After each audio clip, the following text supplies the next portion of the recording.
Hi, this is Matt, and you're listening to Bluegrass Jam Along, the podcast for anyone and everyone who plays bluegrass.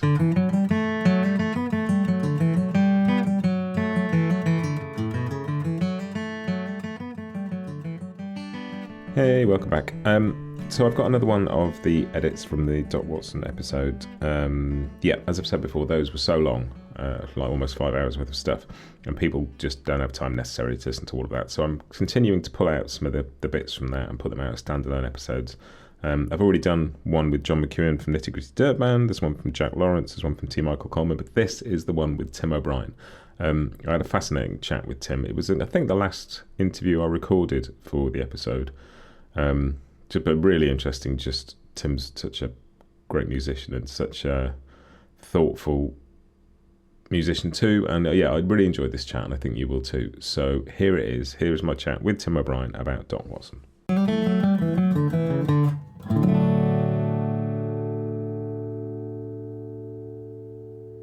And when I spoke to Scott Nygaard for this a few weeks ago, he said, you should talk to Tim O'Brien because in some ways he's like most naturally following in Doc's footsteps because of the range of music that he plays. And Scott sort of drew a very definite parallel between you as artists because of the range, even though you're sort of considered traditional folk musicians.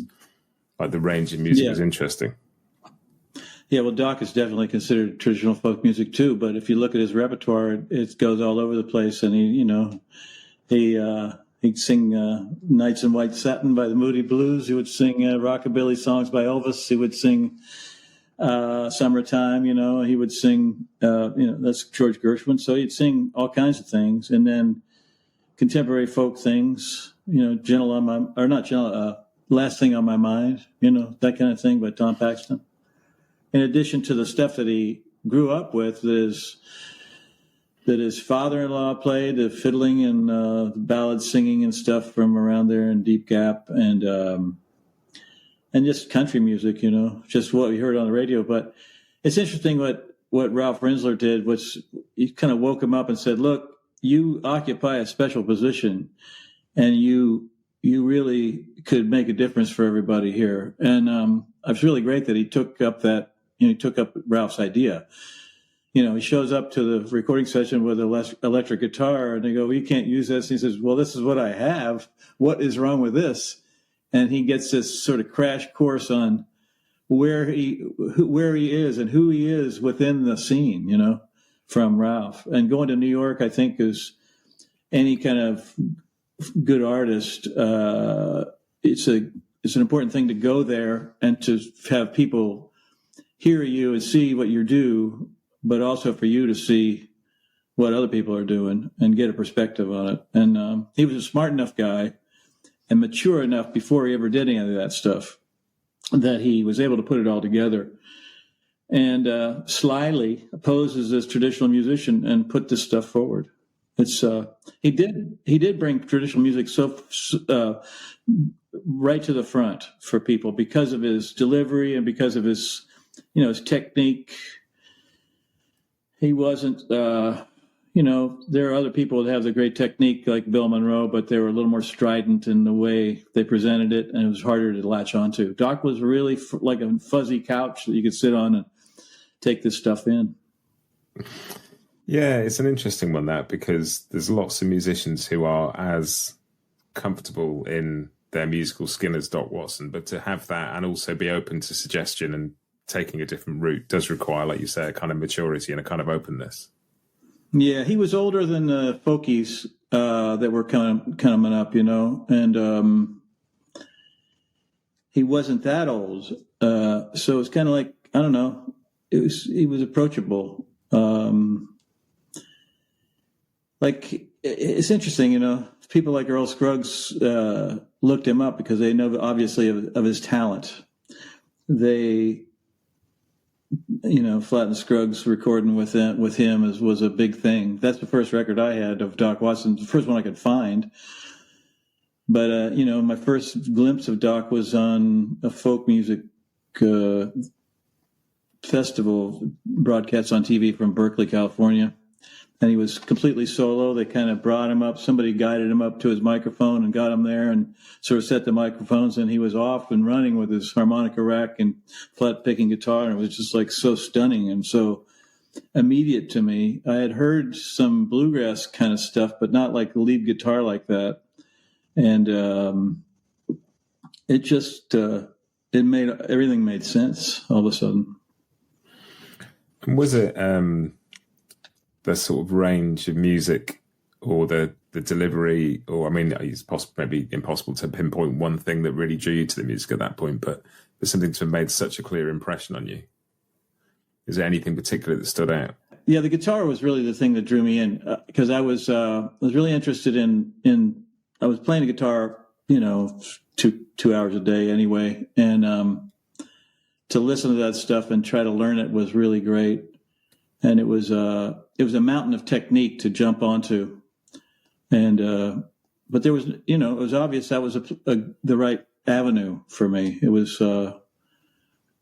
I felt like I could approach it. It wasn't forbidding. And the other thing about Doc, too, is like when you hear those solo records, you go, oh, that's all you need to put a thing across. A guitar and a voice, And, he played harmonica on the rack, and he was one of the better ones to do that. But really the guitar and the voice, Dylan was that way. You'd hear Dylan, you'd hear Pete Seeger with his one instrument and his singing, and it was, come across. But with Doc, it was like a whole band there. It was like a really beautiful thing. The other things were like that. There were some of the ragtime guitar players, that you could hear. And I got into Reverend Gary Davis and his kind of thing. But I was just kind of, I was kind of new at everything. And it was a big, I was just on the tip of several icebergs. And Doc was the one that was the nicest, friendliest iceberg. It's really interesting what you said earlier about the approachability of Doc compared to some of the sort of the other players, sort of about Bill Monroe being a bit more strident and, Doc having something that could appeal to most ears. Because I've heard you say before, I think it might have been on the Grey Fox documentary, Bluegrass Journey, is it called? About bluegrass being a strong spice, and it is. Yeah. And it's not to everybody's ear, but somebody like Doc who can take all the similar source material and just put it across in such an approachable way. Yeah. Yeah, it's really true that it's, bluegrass is like your first. If you listen to Bill Monroe or Stanley Brothers to begin with, it's like really strong whiskey. And you the first time you have whiskey, you go, why would anybody drink this? Of course, there's an effect that it gives you after the fact, after drinking it, but then you get into the taste later and the subtleties of it. And that's what that kind of bluegrass is. It's really hard. And some of the blues is that way too. It's kind of just, and jazz, it's kind of like, why would anybody go for this? And then you gradually develop a taste for it. But Doc was like, his singing especially was really welcoming. It was really, he had this beautiful sound, and he had a kind of a tenor, but it wasn't like a real high nasal tenor. It was just, I don't know. He was into pop music, and he probably shaped his sound around that stuff. And maybe, I don't know how much Ralph Rinsler had to do with how he shaped any of that stuff, but I think Ralph reminded him to keep it folksy, but I think he used his just general sensibilities to shape it the way, to present it the way he did. Yeah, and that's sort of one of the things that's come across most from talking to people for this podcast. Is just the things people talk about are the sort of directness of delivery and the range of music, but also that thing of being able to take pretty much anything and make it sound like Doc Watson. He was striving to be a regular guy. He really did not want to dwell on his handicap. And I think that was part of the thing that you really respected him for right off the bat. Here's this guy from the hills, and he plays this old music, but he's obviously a brilliant, musician and artist, a great developed personality. And, like I say, he was a smart guy. It's sort of disarming when you first hear it. It's like, I don't know why, but I just loved it. And I've tried to figure it out in years since, what it was. And that's as close as I can see. Is it's just the guitar drew me in, and it was just so easy and comfortable compared to a lot of roots music. Has that sort of been an influence on you in your career? Because your repertoire is pretty vast, whether it's Scots, Irish music, or bluegrass, or country, or pop. There's a real range there, but you can put on any Tim O'Brien record and it sounds like Tim O'Brien. Is that something you think Doc maybe had a hand in as well? I suppose so. Yeah. I mean, actually Thelonious Monk has he wrote down some rules for his musicians, and one of them was the guy who sounds the most like himself is the genius. And you got to get a sense of who you are as an artist to make a headway. You have to have a certain direction, or you just spin 360 degrees around in circles and don't go very far. So I don't know. Doc, like I say, he had that sense of himself and what his mission was in a way. And I've always tried to find my own sound. Another template that works for me stylistically as a songwriter, singer-songwriter, and multi-instrumentalist is John Hartford, who always was looking for a new thing, and he was often kind of, his mind would wander into different territory, but he always kept his feet in the tradition. And he was a little more extreme than Doc, a little more, more fairy dust than Doc, and more, ethereal or something. He was earthy, but it's kind of just a different thing. But, some people like that, Ry Cooder comes to mind. He has a style. He borrows from everything, but it always sounds like Ry Cooder. And that's the thing that I want to, strive for as an artist, is to have an identity. That's songwriting is part of that. And the kind of music you do and what you like to do, it's a product of what you're good at and what you're not good at, and kind of chipping away at the weak points and emphasizing the strong points too. So, I'm sure that was part of Doc's modus operandi as well. And I think that's really interesting, because I think when you start playing music, you desperately want to sound like other people that you admire. And the thing that the hardest thing maybe in music is to be completely you. Yeah. But that's sort of the point of being you, is to be you, because nobody else can do it. But it's the hardest thing to get to. Yeah. Well, nobody is completely original, and also nobody is completely traditional. They just can't be. I mean, I can play Deep River Blues pretty much like Doc did on the Doc Watson on Stage record. That's where I learned it from. But it doesn't sound like him at all. And I just can't. It just doesn't work. And also, I can't leave it behind. It's there. It's you just get on and play. And every person has their own thing that they can and will do if they set their mind to it, or if they, you just put your attention on things and it finally emerges. But it's a lesson that's hard to learn, that nobody's completely original and nobody's completely traditional. It's just we're all on a path of tradition that's going forward. It's just that's the way it is. And it's really, I think that point that you made about Doc being pegged as a traditional or folk musician, or actually Doc's a pretty progressive musician in many ways. So many of the people that we look back to as being cornerstones of the tradition of bluegrass string band music, like the Bill Monroes and the Earl Scruggs, they were progressive musicians. They weren't just doing what come before them. Yeah. Yeah. Bill Monroe's a real radical. Earl Scruggs was a real consummate artist, radical too, with he was just, he took something and made it so smooth and so palatable, presented it on a plate to you that you couldn't refuse. And Yeah, those guys were Bill Monroe's. I think his radical music was really exciting to people, and that the tempo and the virtuosity of those players, Scruggs and Monroe himself and Chubby Wise on the fiddle. That in the rhythm section, everything was pretty dang tidy. It was pretty world class. They had just kind of there was no fat on it, and nobody was holding anybody back. And I think that excitement is one of the things about old time music and bluegrass music is kind of a hyped up version of folk music, as what is Alan Lomax called it, folk music in overdrive. It's the fast picking is really kind of a real piece of sugar that you want to take a bite of. And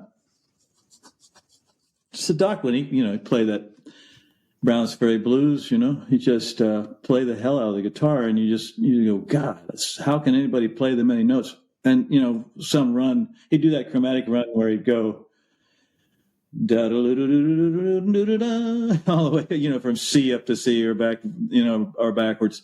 And you go, I didn't know there were that many notes between those two notes, but he put them in and it fit just perfectly in time. And it just gives you something to grab onto. Yeah, I talked to the guitarist Jake Eddy for this, and he was saying that just when he thinks of Doc Watson, he just thinks of the most perfect playing of bluegrass style guitar out of C positions. Like anybody plays in the C position now, he thinks of Doc Watson because everybody's got a bit of Doc's influence in those shapes now. Yeah, Doc is.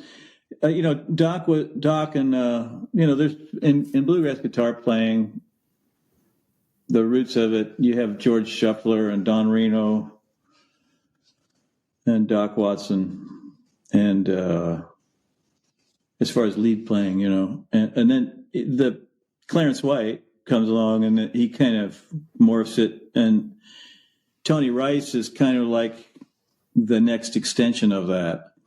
And Tony Rice was kind of like, a lot of people complain about fiddling and how it all got homogenized with the Grand Ole Opry and Arthur Smith, and everybody started playing like Arthur Smith, and it was like, oh, we don't hear the old kind of music anymore. And Tony Rice kind of did that with bluegrass guitar. It's kind of, that's what you hear. But if you unpeel a layer or two of that, Doc's in there too. He's kind of the basis of it. And Shuffler and Don Reno are there too. But Doc was very visible and very audible, in those 60s and early 70s. When the Will of Circle Be Unbroken record came out, my friend and I were at a party. It was, I think, a New Year's Eve gathering. And I was probably about 1971 or 2. I was probably 18. And, I thought, I know this guy, Doc. I know who Doc Watson is. And I kind of know who Jimmy Martin and Roy Acuff were and that kind of thing, and Mabel Carter. And my friend and I said, yeah, you got to play guitar about 20 years before you can get a tone like that. And that was like, we thought, in a couple more years, we'll be able to get that tone. But it just doesn't happen. It's Doc's tone.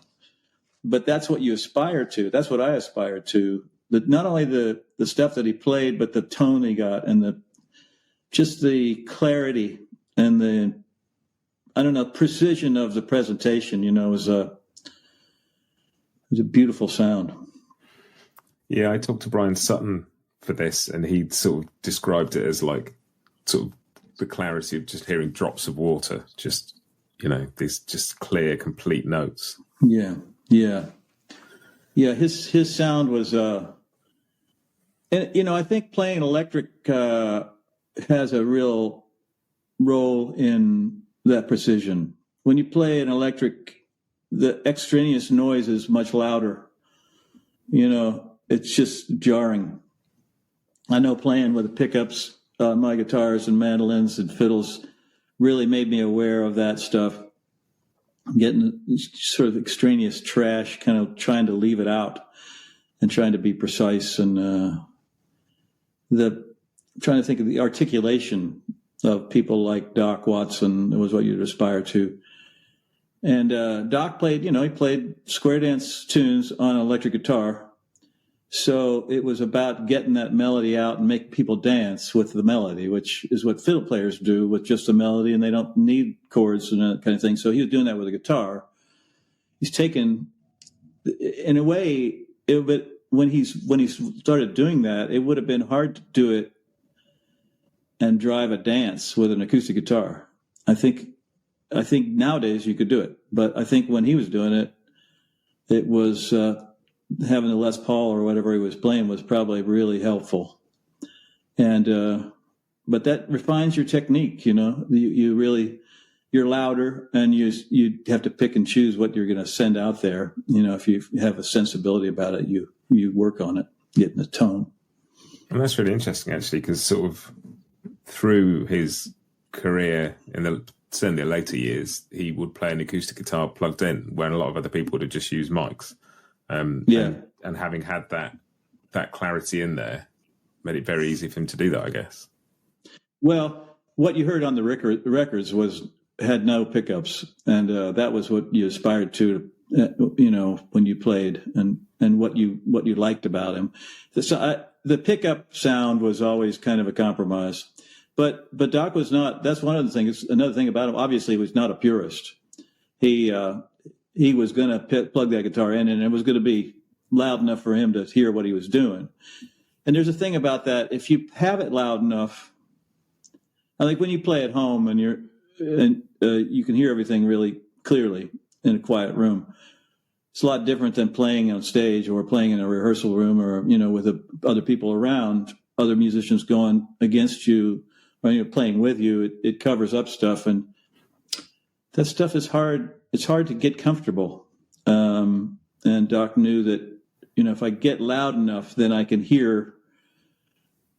He can play with the finesse that he wanted to play with. That the volume really helps you, keeps you from overplaying, pushing too hard.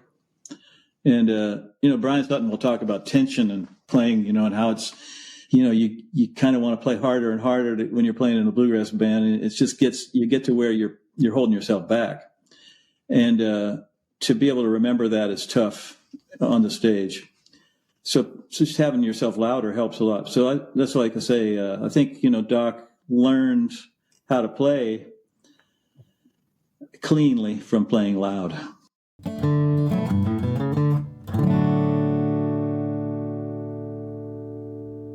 I don't have much to add except that he was this gracious, modest guy.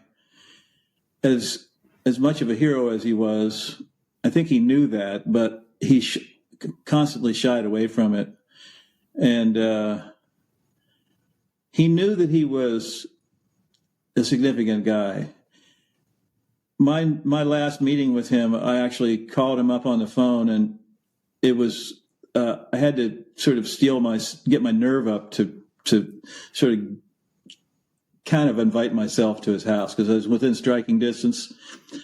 And a number of times I passed by there, and he'd been friendly to me and things, but I hadn't seen him for a couple of years, and he wasn't on the circuit as much. He was not in as good a health. And I called him up and I said, I just want to see how you're doing. And he said, I don't know who you are. And his daughter was there.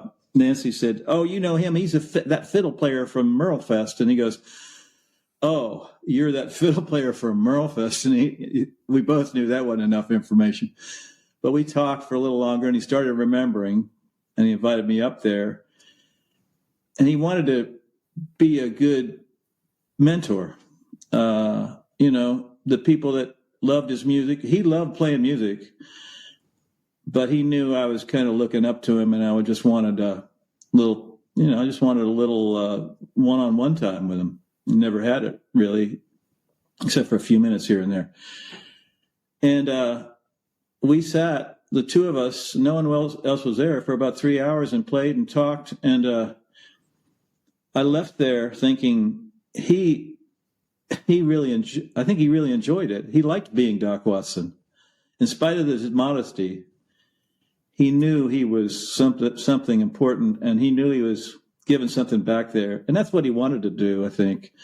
All the young pickers that he befriended, he really encouraged them.